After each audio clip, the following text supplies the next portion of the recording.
What is going on YouTube? Crafty here, back again with another Clash Royale video, and today we're going to be going over what I think are the most underrated cards. So we're going to go over what my top 5 here, and yeah, we might as well hop right into it. So number 5 is a card that I think is very undervalued. It's a card that people trash on all the time. That should give you a hint as to what it is. They call it the trash can. Number 5 is good old Sparky here, right? Sparky's a card that I don't really even like that much, but I do think that it is underrated. The reason why I think it's underrated is it has a lot of value if you play with it correctly. Now that's going to be hard to do. It's not the best card ever, but it can be very good, especially in draft mode. A lot of people don't see it coming, and they don't have answers to it because they are unable to counter it because they don't even know it's there sometimes. So sometimes Sparky can be incredible in draft mode. It's not too bad in 2v2 either. If you're running Sparky with a good teammate, Sparky can be destroying a lot of things. Now in my opinion, a lot of people try to use this card as an offensive card because it does do a lot of damage, right? You can see it does, at level 1 tournament standard, does 1,300 damage, which is a lot of damage. Kill a lot of towers in 2 hits, maybe 3 hits depending on your level, and that is crazy. It does have a decent amount of health with 1,200 as well, but that being said, a lot of people use this thing for offense because of that. In my opinion, it should be used as a defense or as a support card, not the main card to do damage on the enemy tower. If you set this behind like a P.E.K.K.A. or a Giant or something like that, this is going to be doing work defending that card while they can be making the push. Or on defense, if you set this in the back while they have a big push coming, you can neutralize a huge elixir trade with this card. But it does take a lot of practice, and it isn't the most practical card to use sometimes. Alright. Coming in at number 4, I think, is another controversial one here, but this is a card that I find to be pretty useful, especially as of recently with the amount of Night Witches you see. This card can counter the Night Witch on its own, provided that the Night Witch is by itself. If it can counter minions or other cheaper troops or like lower health troops. So this card right here is the Tesla.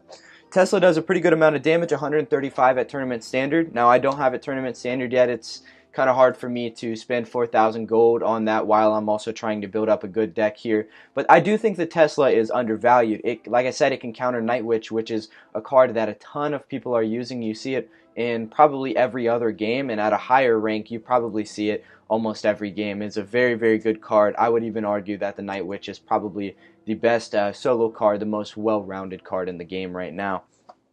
So yeah, the Tesla does a good job at countering a lot of things. It's for only 1 more elixir than the cannon. The Tesla can take out aerial troops, so you can actually counter like baby dragons or other things like that. And so I think it's a little bit more versatile in your deck than a cannon is. Cannon really, if they don't have a lot of win conditions that are going after towers or going after buildings, then the cannon is kind of useless in some sense. Obviously not always, but I think the Tesla does have a lot of value, just a lot of people haven't found it yet. One nice thing is that while it's down, it can't be fireballed or it can't be zapped away or rocketed or anything like that. So it does have a lot of defense to spell cards, which is really nice. So that is my number 4. Let's go ahead and move on to number 3. Number 3 is actually 2 cards, and I'll explain why it's 2 cards. Number 3 is actually the Bomber and the Bomb Tower combined, right? Not combined, not using them together, but they're both under number 3 because of their function. The Bomber, I think, is a very underrated card, and I quickly started to like this card again once I started my second account on my iPad. This card was doing an awesome job supporting my giant push, and on my iPad my goal was that I'm only going to request a giant so I can get a crazy level giant super early on, and hopefully that will carry me to pretty big heights. At level 7 in the game, I have a level 7 giant, and it's doing work. I think I'm at 2,400, 2,500 trophies. But yeah, so the Bomber, it doesn't get arrowed away. It will take a fireball to kill in 1 hit. Now obviously it gets countered by all aerial troops because he can't attack the air. But if you pair him up with the right pair here, the Bomber will be doing some slight work to whoever you're fighting. It will take out all Horde troops in 1 hit at, there we go, 271. By all Horde, I mean not counting barbarians or elite barbarians or, you know, the higher elixir ones, but all smaller hordes like Skarmy, Goblin Gang, Goblins, Spear Goblins, other things like that. Now, obviously, it won't take out all the the Skarmy skeletons in one, but it will kill them in one hit, if that makes any sense to you. So the Bomber is a very good card. It has pretty decent health for what it is. For 3 elixir, it does a good job at clearing out a lot of things. If you pair the Bomber up with, say, a Knight or, say, a Valkyrie, you can take out E-Barbs or other higher health troops from the back that are also like a horde. And then going on to the Bomb Tower, I think the Bomb Tower is also underrated. If you guys didn't know, it actually has the second highest health of all buildings in the game, aside from the Barbarian Hut, even more than the Inferno Tower, which Inferno Tower is probably the #1 tower at the moment, or building, aside from, I don't know, the cannon's also very much used. But yeah, Bomb Tower also will be killing most horde troops in 2 hits, depending on the horde. I believe it kills Spear Goblins in 1, but I think that's the only one, Spear Goblins and Skeletons. But it does a lot of work. It goes does a lot of damage pretty quickly. 110 DPS, has tons of health, so it can tank for a giant. It can tank for your Hog Rider, or the enemies. Obviously, it's going to tank for you to draw them. So it does a lot of different things here. It's going to be doing splash damage, taking out other troops. Say they got, you know, a wizard or something coming in, it probably will outkill the wizard as well. So it's, you know, give and choose, or pick and choose here. It is a pretty good card. It's very, very underrated in my opinion. People consider this to be the worst card in the game. I guess let me take that back. I wouldn't say it's pretty good, but I think it's definitely underrated. It's definitely better than what people say it is. It's definitely better than the worst card in the game, in my opinion. My personal opinion. And hopefully my description has made that a little bit more understanding for you. Now, the #2 card is a card that people have been using, and it's not a bad card, but it's just a card that doesn't get talked about enough, and I think it is definitely underrated. And this card right here is the Freeze Spell. At Tournament Standard, it freezes for almost 5 seconds at 4.9 seconds, which is a pretty long duration to allow you to build up some elixir, especially if you have a card that you desperately need in your on deck slot, right? So say you got a pretty big push coming at you, you have a card already out, but you need this card that's in your on deck slot. Drop the freeze, they're down for 5 seconds, get this card out. It's going to be doing work for 5 seconds while the other people are basically just frozen. You'll do slight work to them. You could freeze into like a fireball into another card, like a Valkyrie, and take out a whole group of cards. It's also very good on an offensive push. You drop a Goblin Barrel, wait till they drop their cards if they're not going to use Zap or arrows against your Goblin Barrel. Freeze those cards, such as like if they try to drop a Wizard to clear them out, or a Musketeer or anything like that. Freeze that card, freeze their King Tower too if you need to, if you're doing 2v2. Yeah, Freeze card has a lot of different things that you can use it for. Honestly, it's definitely one of my favorite cards in the game, and it's slowly starting to build its way into my deck. So I think Freeze is incredibly underrated. Definitely go try it out.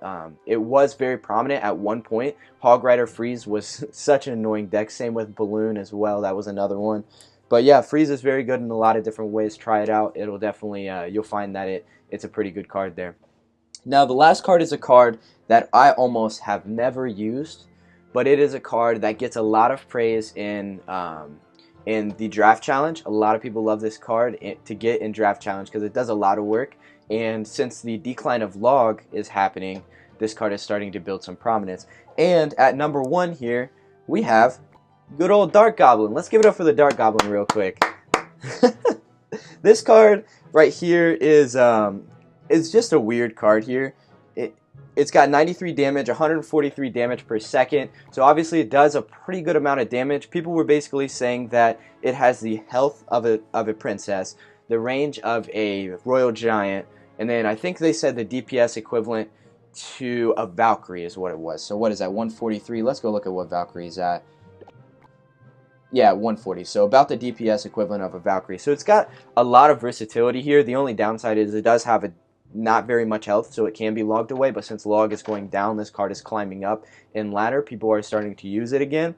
Has very good damage, very good defensive potential, while also great offensive potential. This card was being used in chip cycle decks, so basically people would set this down at the bridge, it'd walk up, and pretty much no matter what you do, he was going to get 3 shots off on the tower. So that means it's about, what is that, 93, so 279 damage. So 279 damage on the tower.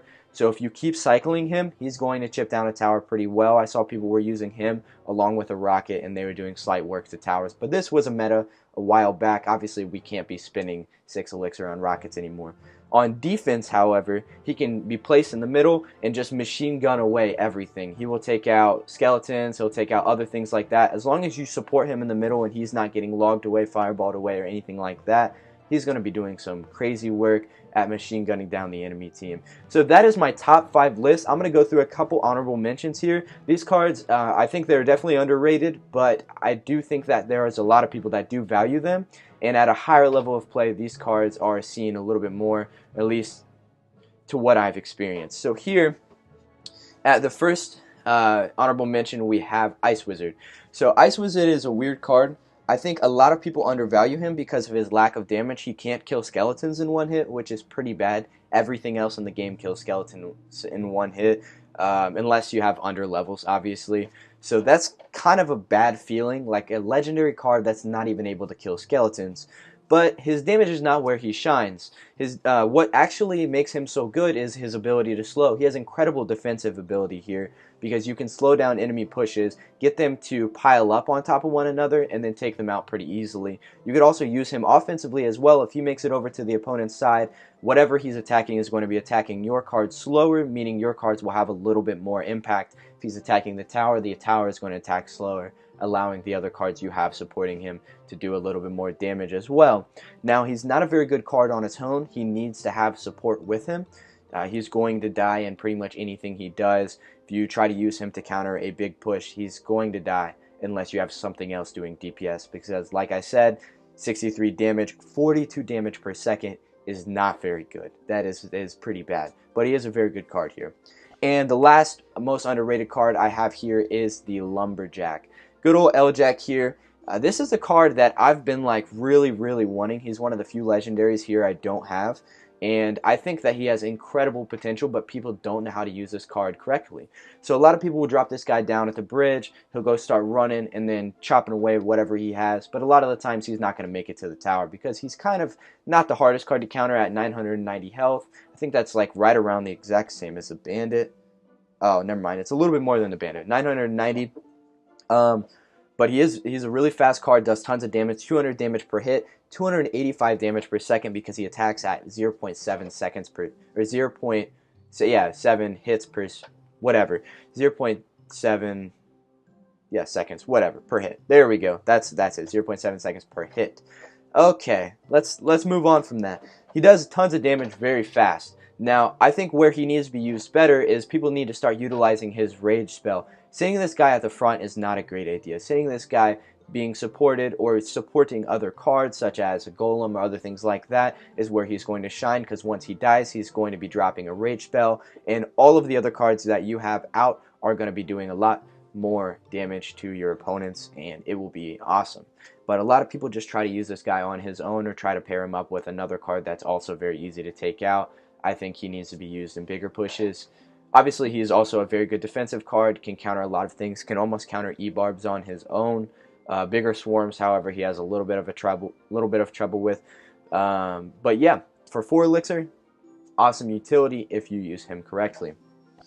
So hopefully you guys liked the top 5 list here. I plan on bringing more. Leave some comments down below if you guys agree with any of these. If you guys think that some other cards are more underrated, definitely leave some comments about that as well. What I'm going to do now is I'm actually going to make a deck with all of these cards, with the exception of L-Jack because I don't have it. And I think that's 6 cards there, and then I'm going to add 2 more in. So I think I've already made it here. So this is what we're rocking. Actually, it's 7 cards. It's because it's top 5, but Bomber and Bomb Tower, that's 2. So that's 7 cards. So then I threw in Rocky here, and we're going to run a 2v2 because all of these cards are very underleveled for me, and I don't want to just throw a loss down because I'm actually pretty close to going down to the next division here. I'm going to open up these chests too. So we're going to do a quick chest opening. How sweet would it be if we got a legendary out of these chests right here? I've never gotten a legendary out of free chests, and I've heard a lot of people doing it on Reddit. Oh, this is a chance.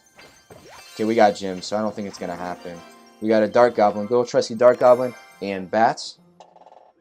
I don't know what's going on there. And let's see what we get out of the epic chest. Hopefully something good. Hopefully something that I like to use. We get some P.E.K.K.A.s. I'm cool with that because I've been kind of wanting to get my P.E.K.K.A. leveled up.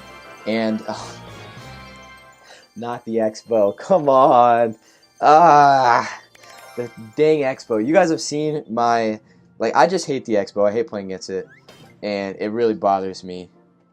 I kind of want to just open this. We're going to spend 6 gems on this. See what we get.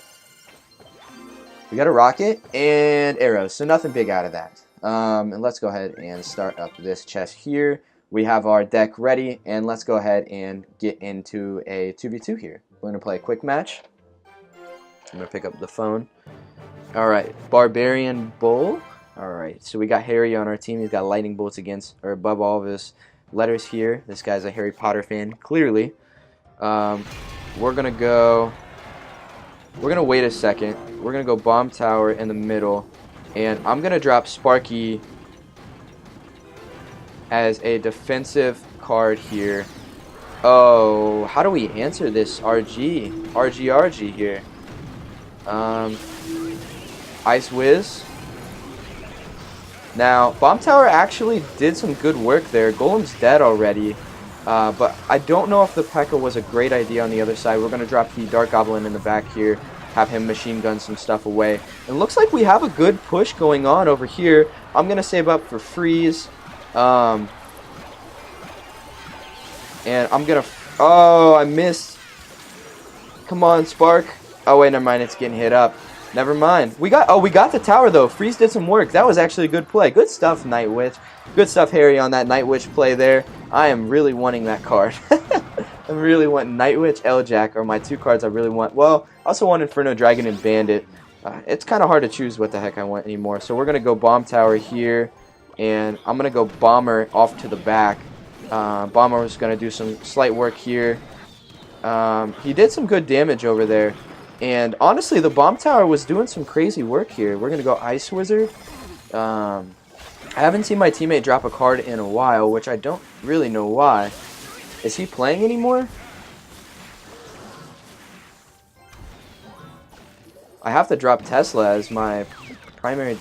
He's not playing anymore. We would have won this game. That's not cool. Come on, Dark Goblin, go off on this man. We would have won this game. I have literally no doubt that we would have won this game. I have such an ugly deck, but man. Oh, okay, he's playing again. Maybe he just DC'd or something. I don't know. I'm gonna freeze this because I want that P.E.K.K.A. to stay alive. And we're gonna go Bomber in the back. This Bomb Tower and Bomber combination is kind of working very well. We're gonna go with Ice Wizard, and now I'm going to save up. Kind of wanted to save up for Sparky here, but I don't know if that's the best idea because our push is going to get denied really quick. We're going to go Sparky in the back. They already wasted their E-Wiz, and we have our E-Wiz. Dark Goblin missed by the log. That is huge. Dark Goblin go off. Okay, never mind. They countered that. We need to start up another push over on the right then, it looks like. Bomb Tower. Yeah, that's the one thing I don't like about Bomb Tower is Bomb Tower gets screwed by regular goblins. It doesn't kill regular gobs in one hit. So we're going to go ahead and set this up. Okay, good. It got Bomb Tower out of the way. Sparky. We need the P.E.K.K.A. over on the right. He didn't need to counter that, in my opinion. I think he could have been okay. We have Freeze ready. And he's going to burn that up. We're going to freeze on this. And I'm going to drop Dark Goblin in the back. Bomber in the middle here. Bomber's probably going to get taken out by the middle towers, but that's okay. P.E.K.K.A.'s going to make it to the tower, it looks like. We're going to go Ice Wizard in the middle as well. Bye-bye E-Wiz. P.E.K.K.A.'s going to get a shot off on the tower here. Dang it. And we're going to go ahead and tie in overtime. That's a pretty not too bad game. And I kind of like this deck in 2v2. What the heck is going on here? Oh my gosh. We're going to run it back again, see if we can get a win here. That'd be hilarious. Oh my gosh, because I've played this deck before. I actually played this yesterday because I just wanted to see how it would go. And we actually won the match. It looks like we might be able to do something big here with his Golem push. I kind of liked the P.E.K.K.A. on the other guy, though, here. So he's going with that. I'm gonna go ahead and drop. Dark Goblin's gonna get hit by that. That sucks. No, it didn't. Okay. So we're gonna go Sparky in the back. I think I'm gonna freeze these two cards here. I probably should have froze on that left side, but that's okay. We have a push going on here. I'm not a huge fan of this poison though. So we're going to go Ice Whiz along with E-Whiz. That's not too bad. And Bomber to take out hordes. That really sucks. That really sucks. Because now I have nothing to answer on either side. We're going to go Dark Goblin in the back. Maybe he can do something here. Okay, so he did defend. It wasn't the best defense here, though. I think I overcommitted on the right. That's something I need to adjust for the future here. And he is running with... Gosh, oh man. My best defense... What is our teammate doing? He's just giving the tower. Why did he do that?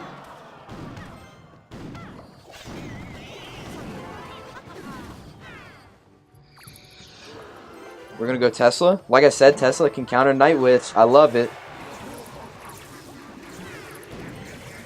Once these bats go away, Tesla goes down. No more poison damage. That's clutch. Okay, so I do want to save and wait a little bit on the push here. I'm going to go Ice Whiz in the back. That was a good play on there. That was a really good play on their part. We're going to go Bomber for the DPS. And I'm going to go Sparky. Hopefully our teammate has some elixir here that he can do something. Oh, that was so clutch. Sparky knocked away the guy, or knocked away the boy. Is that how we're going to play this now? We're just going to cycle out to get a tower? Because I don't know if that's the best. Oh, that's game. That's going to be the tower for them. How did they... Oh, Bandit didn't get frozen.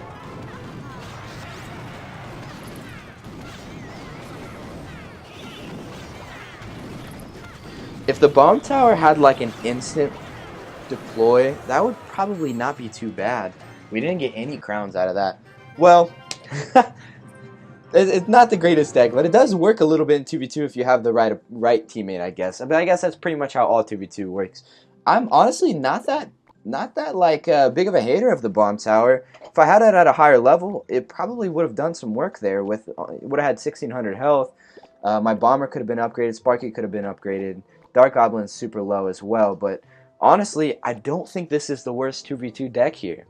Alright guys, that's pretty much it for today. Like I said earlier, drop a like down below if you guys liked the video. Drop a comment down below if you guys disagree or agree with any of my choices on my top 5 or even the honorable mentions. And leave me a subscription so that you guys can get some more awesome quality content here from Crafty Clash. And until next time guys, peace out and God bless.